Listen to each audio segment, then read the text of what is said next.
हाँ जी, अस्सलाम वालेकुम। कैसे हैं आप सब? उम्मीद आप सब खैर से होंगे। इस तरह है कि आज के हमारे टॉपिक का नाम है electronegativity and polling scale of electronegativity. तो सबसे पहले हम इलेक्ट्रोनेगेटिविटी को समझने की कोशिश करते हैं, जिसकी डेफिनेशन में वो ये कह रहा है the relative tendency of an atom to attract the shared pair of electrons toward itself. किसी भी एटम की वो सलाहियत जिसकी वजह से वो इश्तराकशुदा इलेक्ट्रॉन्स के पेयर को अपनी तरफ खींचता है, उसे हम क्या कहते हैं? इलेक्ट्रोनेगेटिविटी कहते हैं। तो मैं इसकी डेफिनेशन को एक मरतबा दोबारा आपके सामने डिस्क्राइब कर देता हूँ, जिसमें वो कह रहा है किसी भी एटम की वो सलाहियत जिसकी वजह से वो इश्तराकशुदा इलेक्ट्रॉन्स के पेयर को अपनी तरफ खींचता है, उसे हम कहते हैं इलेक्ट्रोनेगेटिविटी। इश्तराकशुदा का मतलब ये है कि अगर एक एटम अपना इलेक्ट्रॉन दूसरे एटम के साथ शेयर कर रहा है, तो दूसरा एटम भी अपना इलेक्ट्रॉन इसके साथ शेयर कर रहा है। ठीक है, जिसकी वजह से क्या बन रहा है? एक पेयर बन रहा है। इस पेयरिंग की वजह से एक बॉन्ड बन रहा है, जिसे हम जो है इश्तराकशुदा के माने में लेते हैं। तो देखें, अब हम कोवलेंट बॉन्ड को समझने की कोशिश करते हैं कि कोवलेंट बॉन्ड की फॉर्मेशन एटम्स के दरमियान किस तरह होती है। कोवलेंट बॉन्ड की फॉर्मेशन के लिए हमें दो केस की स्टडी करनी पड़ेगी। पहली स्टडी ये है कि हमारे एटम्स एक जैसे हों। ठीक है, जब हमारे एटम एक जैसे होंगे, अगर आप यहाँ पे देखें, पहला एटम भी हाइड्रोजन, दूसरा एटम भी हाइड्रोजन, और हमें पता है कि हाइड्रोजन के आखिरी शेल में क्या होता है? एक इलेक्ट्रॉन होता है। तो एक एटम के इलेक्ट्रॉन को मैंने किसे ज़ाहिर कर दिया? डॉट से, और दूसरे एटम के इलेक्ट्रॉन को मैंने किसे ज़ाहिर कर दिया? क्रॉस से। अब ये दोनों आपस में क्या करेंगे? शेयरिंग करेंगे।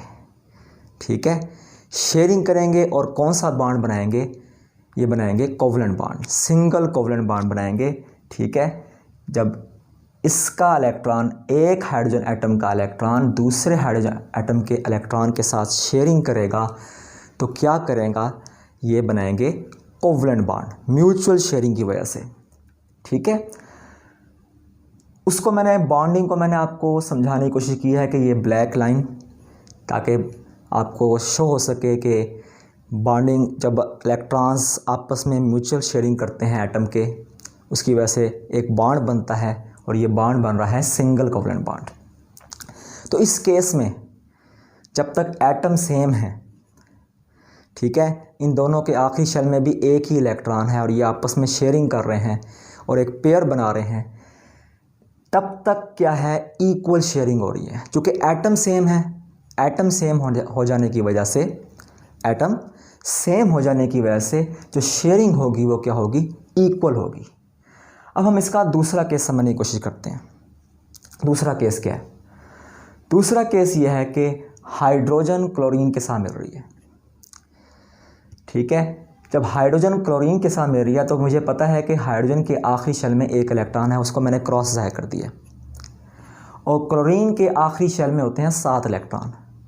पहले शेल में 2 इलेक्ट्रॉन होते हैं, उससे अगले शेल में 8 इलेक्ट्रॉन होते हैं, और सबसे आखिरी शेल में कितने इलेक्ट्रॉन होते हैं? 7 इलेक्ट्रॉन होते हैं। ठीक है, यहाँ पे होगी अनईक्वल डिस्ट्रीब्यूशन। अनईक्वल एक लिहाज से समझे आप, शेयरिंग होगी। देखें, हो क्या रहा है? हो ये रहा है कि देखें, क्लोरीन के आखिरी शेल में है 7 इलेक्ट्रॉन। तो क्लोरीन को तो ये कोशिश करनी चाहिए कि ये सारे के सारे इलेक्ट्रॉन इसके शेयरिंग में हिस्सा लें, लेकिन क्या होगा? सिर्फ इसका एक ही इलेक्ट्रॉन हाइड्रोजन के आखिरी शेल के एक इलेक्ट्रॉन के साथ म्यूचुअल शेयरिंग करेगा। ठीक है, म्यूचुअल शेयरिंग की वजह से एक बॉन्ड बना देगा, जिसे हम क्या कहेंगे? Single covalent bond. क्योंकि अनईक्वल डिस्ट्रीब्यूशन है, ठीक है, इस वजह से क्लोरीन ज़्यादा इलेक्ट्रोनेगेटिव होने की वजह से अपने ऊपर पार्शियल नेगेटिव का चार्ज ले आएगा, और जो हाइड्रोजन है अपने ऊपर पार्शियल पॉजिटिव का साइन ले आएगा। क्लोरीन क्यों ज़्यादा इलेक्ट्रोनेगेटिव है, हमें ये समझना है। क्लोरीन इस वजह से ज़्यादा इलेक्ट्रोनेगेटिव है क्योंकि देखें इसको अपना ऑक्टेट मुकम्मल करने के लिए एक इलेक्ट्रॉन चाहिए। 7 इलेक्ट्रॉन इसके बाद पहले से मौजूद थे, इसने एक इलेक्ट्रॉन मज़ीद लिया। जब ये एक इलेक्ट्रॉन मज़ीद लेगा इसके 8 इलेक्ट्रॉन पूरे हो जाएंगे। ठीक है, इसने किस प्रोसेस के ज़रिए इसने इलेक्ट्रॉन लिए, इसने म्यूचुअल शेयरिंग के प्रोसेस के ज़रिए इसने इलेक्ट्रॉन लिए। ठीक है, एक इलेक्ट्रॉन लिया और अपने 8 इलेक्ट्रॉन पूरे कर लिए। तो इसके अंदर ज़्यादा सलाहियत है इलेक्ट्रॉन को एक्सेप्ट करने की, इसी वजह से ये क्या है, ये मोर इलेक्ट्रोनेगेटिव है। तो मैंने यहाँ पे आपको ये समझाने की कोशिश की, जब तक एटम सेम होंगे, ठीक है, तो जो इलेक्ट्रॉन की डिस्ट्रीब्यूशन है, इलेक्ट्रॉन की जो शेयरिंग है वो इक्वल शेयरिंग होगी। ठीक है, और जब एटम्स डिफरेंट आ जाएंगे, जैसा कि आपको नज़र आ रहा है, हाइड्रोजन के आखिरी शेल में 1 इलेक्ट्रॉन और क्लोरीन के आखिरी शेल में 7 इलेक्ट्रॉन, तो अब क्या है, डिस्ट्रीब्यूशन अनइक्वल है, शेयरिंग अनइक्वल है। ठीक है, ये दोनों आपस में मिलेंगे लेकिन क्लोरीन का सिर्फ 1 इलेक्ट्रॉन हाइड्रोजन के 1 इलेक्ट्रॉन के साथ शेयरिंग करेगा और हाइड्रोजन से 1 इलेक्ट्रॉन ले लेगा। मैंने कहा क्लोरीन के आखिरी शेल में 7 इलेक्ट्रॉन होते हैं, इसको 1 इलेक्ट्रॉन और चाहिए होता है ताकि ये अपना ऑक्टेट मुकम्मल कर सके। इस वजह से क्लोरीन क्या है, ज़्यादा इलेक्ट्रोनेगेटिव है। ठीक है, इसी वजह से यहाँ पर पार्शियल नेगेटिव का चार्ज आ गया और हाइड्रोजन पर ऑटोमेटिकली पार्शियल पॉजिटिव का चार्ज आ गया। तो आपने ये बात याद रखनी है, जब एटम मुख्तलिफ होंगे तो जो शेयरिंग होगी वो अनइक्वल शेयरिंग होगी, जो डिस्ट्रीब्यूशन होगी वो अनइक्वल डिस्ट्रीब्यूशन होगी। ठीक है, तो इसके नतीजे में जो बॉन्ड बनेगा वो क्या बॉन्ड बनेगा, सिंगल कोवलेंट बॉन्ड बनेगा। बॉन्ड एनर्जी की डेफिनेशन आप अभी समझ लें, जो कि अगले कंसेप्ट में बॉन्ड एनर्जी का बार बार जिक्र किया जाएगा।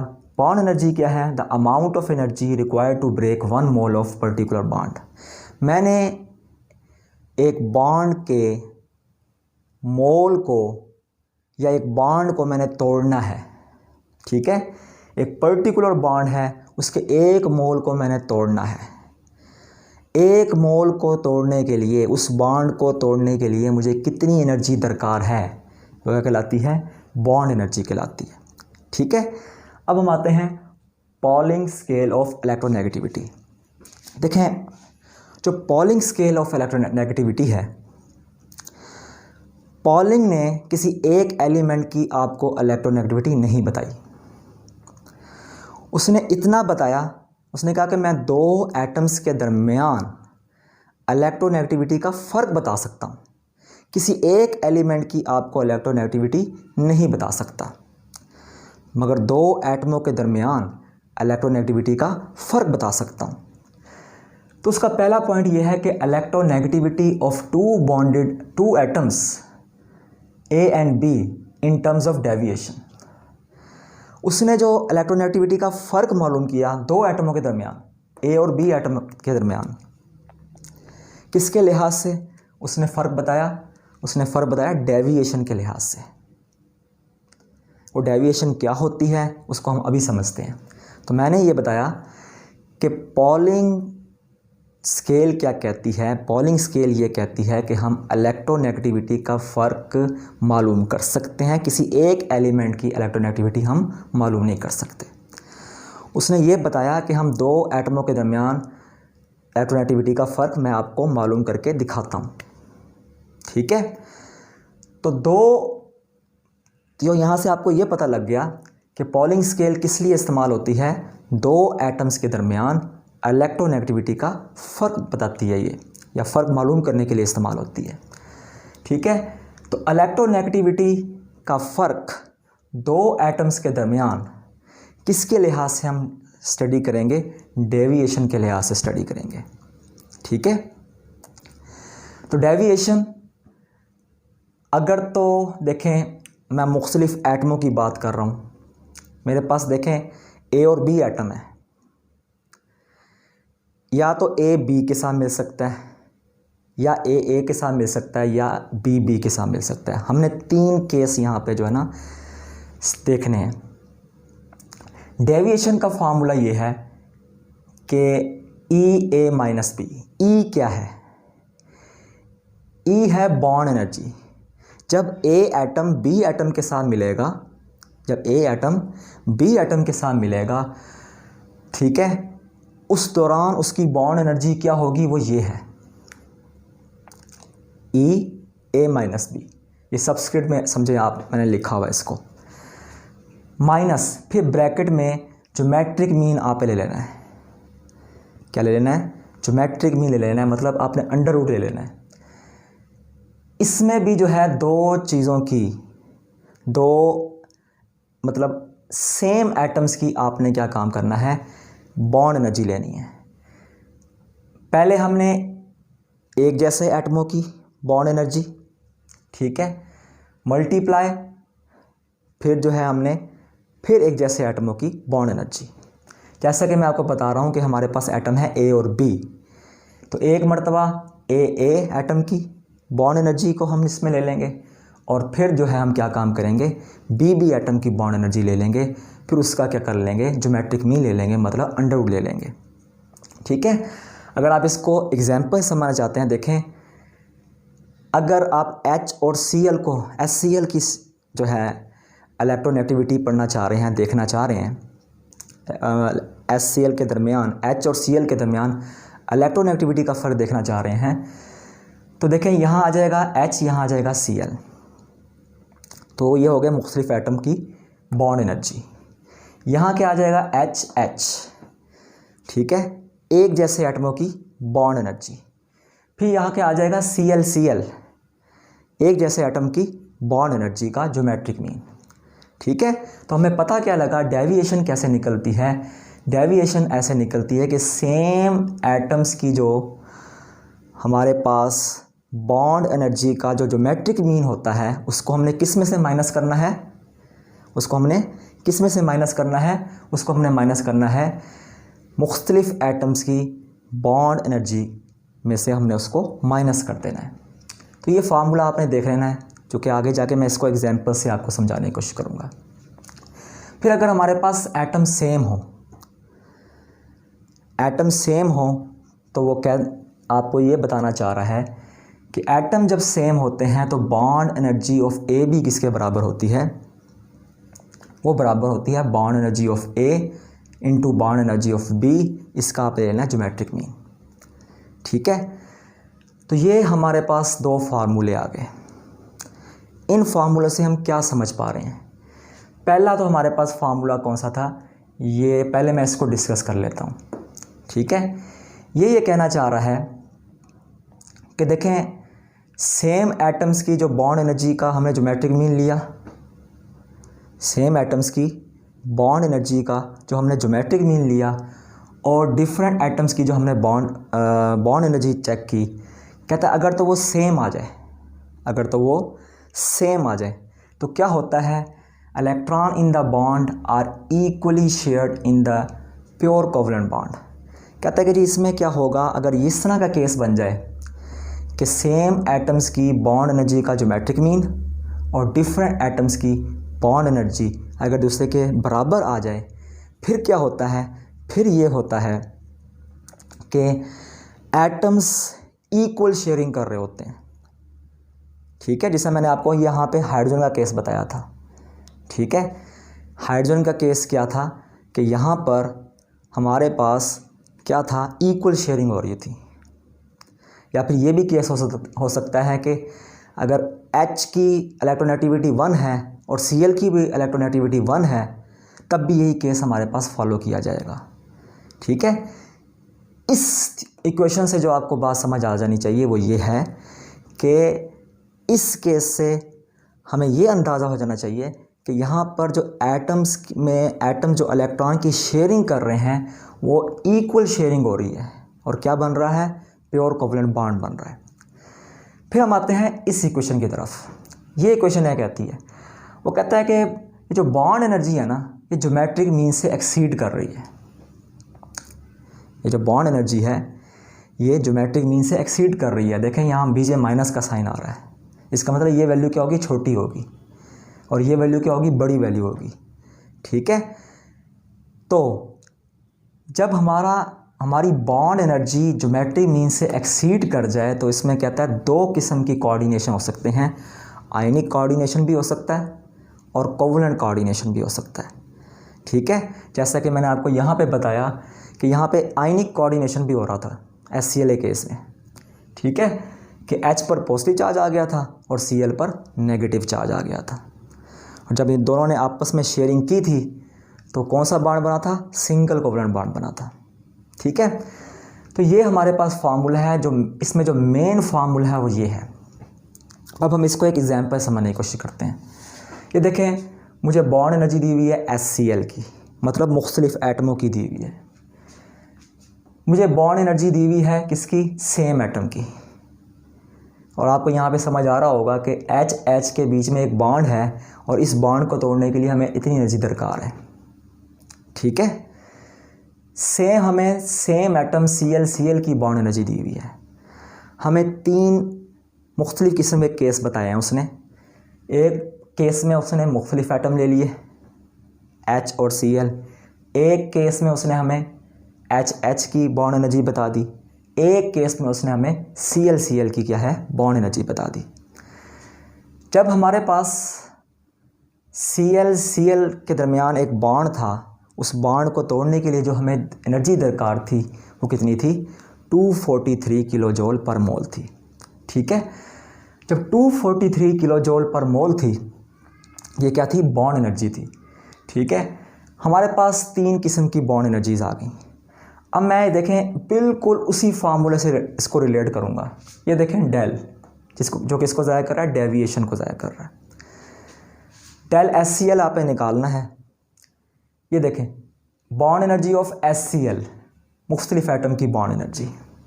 ठीक है, माइनस वैसे का वैसे, सेम एटम्स की बॉन्ड एनर्जी। ये देखें AA हाइड्रोजन की। फिर हमने दोबारा से जो दूसरा एटम था हमारे पास Cl, उसकी बॉन्ड एनर्जी लिखी थी। वो कितनी थी, वो ऊपर दी हुई है, मगर हमने इसको ब्रैकेट में लिख के और इसके ऊपर पावर ले लेनी है 1/2 की। ठीक है, जो कि इसको ज़ाहिर कर रहा है, ज्योमेट्रिक मीन को ज़ाहिर कर रहा है। तो बिल्कुल इस फार्मूले से आपने इसको रिलेट कर देना है। ठीक है, बॉन्ड एनर्जी मुख्तलिफ एटम्स की, फिर सेम एटम की, फिर सेम एटम की। ठीक है, एक एटम हमारे पास H हो जाएगा, HH, और दूसरा एटम हमारे पास क्या हो जाएगा, Cl। इसकी वैल्यू भी दी हुई है। वो अगर आप ऊपर देखेंगे तो HH की बॉन्ड एनर्जी भी दी हुई है और Cl की भी हमें बॉन्ड एनर्जी दी हुई है। आपने काम यह करना है, 436 को 243 से मल्टीप्लाई कर देना है, उसका अंडर ले लेना है, जवाब आ जाएगा 325। ठीक है, 431 में से 325 गया, कितना आ गया, 106। इसका मतलब ये जो बॉन्ड एनर्जी एक्सीड कर रही है ज्योमेट्रिक मीन से, कितने एक्सीड कर रही है, ये एक्सीड कर रही है 106 किलो जूल पर मोल।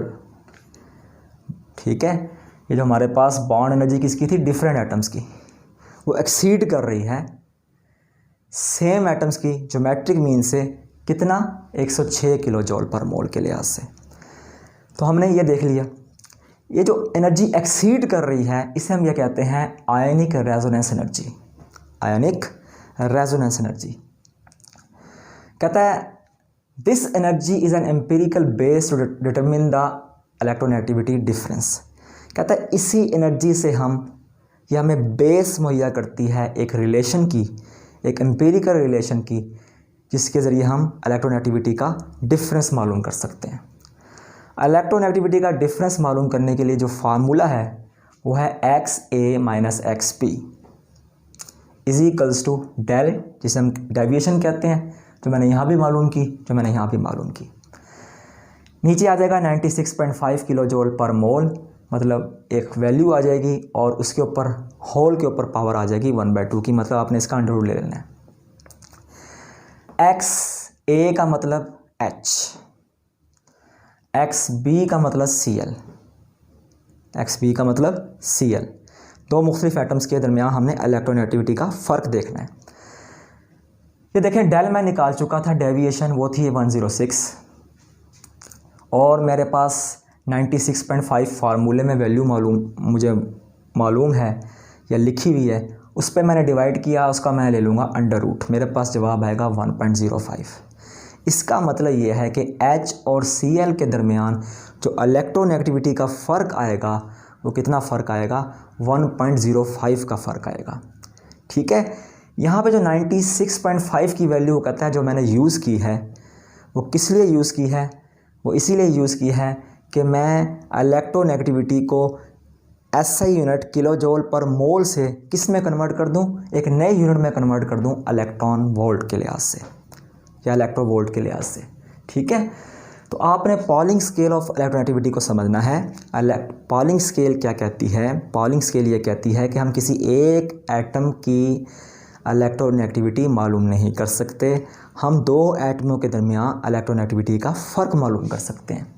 ठीक है, उसने फ़र्क मालूम किया किसके लिहाज से, डेविएशन के लिहाज से, और डेविएशन का फार्मूला ये होता है। अब आपको पता लग गया होगा कि दो मुख्तलिफ एटम्स थे, उनकी बॉन्ड एनर्जी, ठीक है, A B की, दो सेम एटम थी उनकी बॉन्ड एनर्जी, और फिर दो सेम एटम थे उनकी बॉन्ड एनर्जी।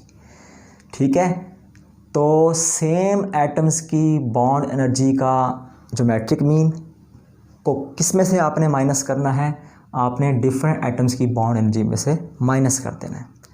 ठीक है, तो आपके पास एक फार्मूला आ जाएगा डेविएशन का।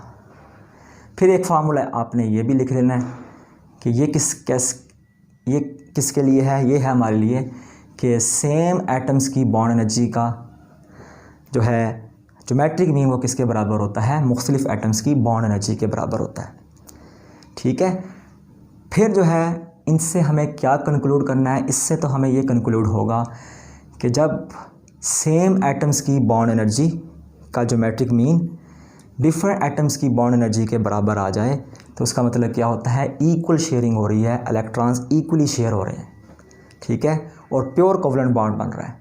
और अगर डिफरेंट एटम्स की बॉन्ड एनर्जी सेम एटम्स की बॉन्ड एनर्जी के ज्योमेट्रिक मीन से एक्सीड कर जाए, इसकी वैल्यू इससे बढ़ जाए, ठीक है, तो क्या होगा, दो किस्म का कंट्रीब्यूशन हो सकता है, दो किस्म के बॉन्ड हमारे पास बन सकते हैं, एक आयनिक और दूसरा कोवलेंट बॉन्ड।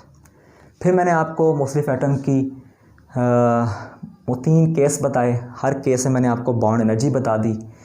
बॉन्ड एनर्जी बताने के बाद मैंने फार्मूले में वैल्यू पुट की, मेरे पास ये जवाब आ गया। ठीक है, ये देखें, ये वैल्यू एक्सीड कर रही है, डिफरेंट एटम्स की बॉन्ड एनर्जी सेम एटम्स की बॉन्ड एनर्जी के ज्योमेट्रिक मीन से एक्सीड कर रही है, तो इस एनर्जी को हम क्या कहेंगे, आयनिक रेजोनेंस एनर्जी। ठीक है, इसी की वजह से हमें एक रिलेशनशिप मिलता है। ठीक है, ये बेस प्रोवाइड करती है एक रिलेशनशिप के लिए, जो रिलेशनशिप ये है। मैंने H और Cl के दरमियान इलेक्ट्रोनेगेटिविटी का फ़र्क मालूम करना है, तो डेल्टा की वैल्यू मैं निकाल चुका था 96.5, वैसे का वैसे, इसका आप ले लोगे अंडर रूट, हमारे पास जवाब आ जाएगा 1.05। ठीक है, यहाँ पे जो 96.5 है वो किसको ज़ाहिर कर रहा है, ये वैल्यू इस वजह से यूज़ की गई है ताकि हम इलेक्ट्रोनेगेटिविटी को किलो जूल से इलेक्ट्रॉन वोल्ट में कन्वर्ट कर सकें। तो आई थिंक आपको आज का कंसेप्ट समझ आ चुका होगा। बहुत बहुत शुक्रिया आपका।